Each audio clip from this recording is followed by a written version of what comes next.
cool to watch the progression of the sport, Shalene, as we look at Rowan Lyon, one of the junior handlers, a third-generation dog handler, starting with her grandmother. Her mom has been competing in agility for 25 years. So cool.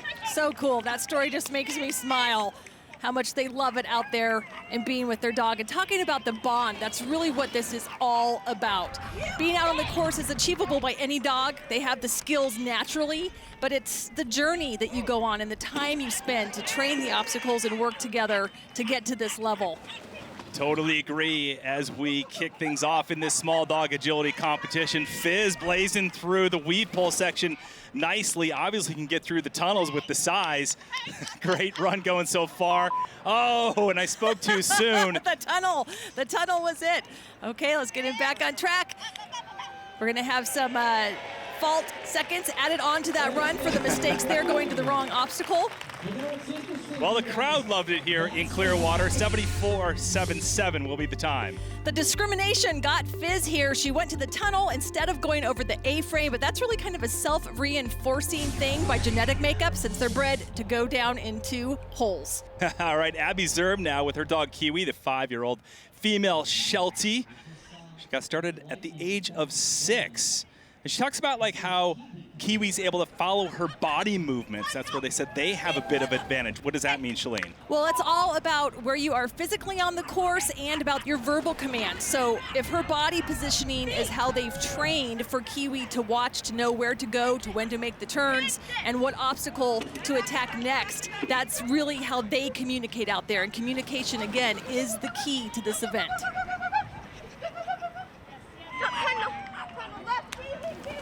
A lot of talking as well.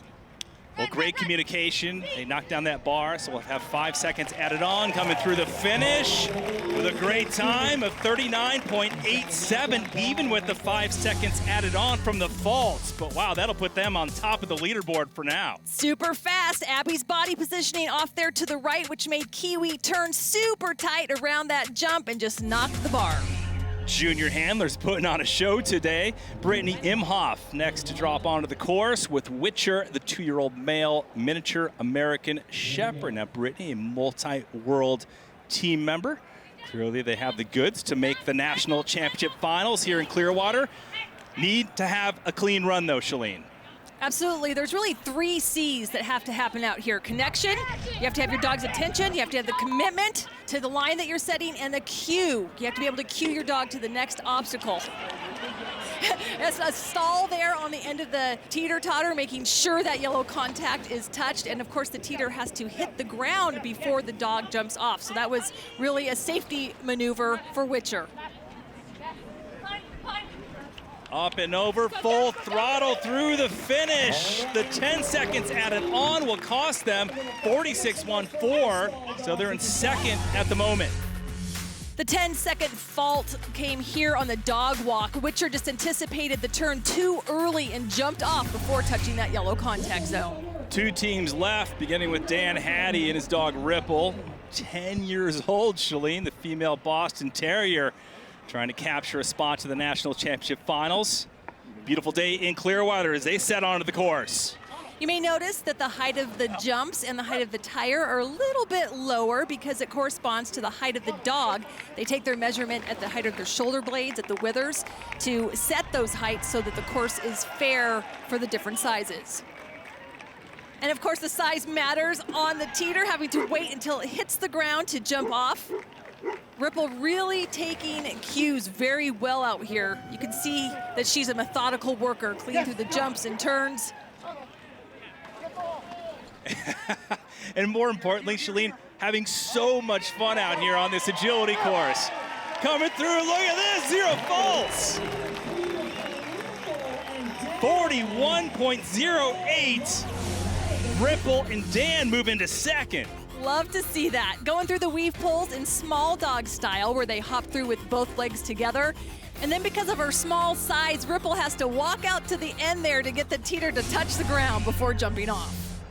All right, they're guaranteed a podium spot with 1 competitor remaining, and that of Mitch Powers and her dog Chibi, the 6-year-old female Jack Russell Terrier, Eastern Finals winner in 2022.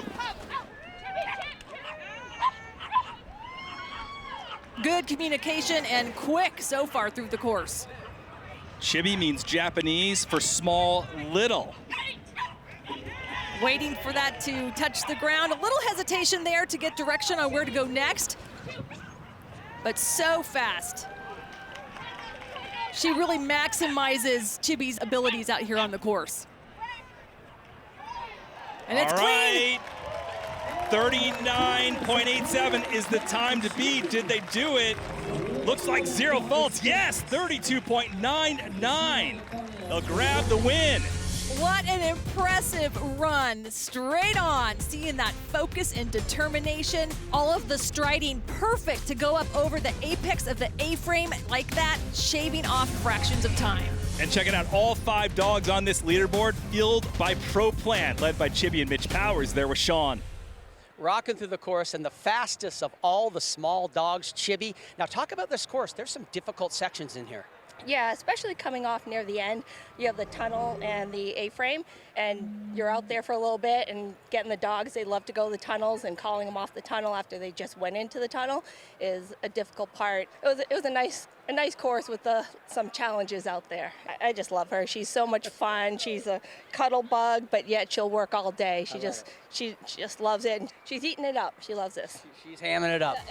If you like dogs too, subscribe to NBC Sports YouTube channel for more.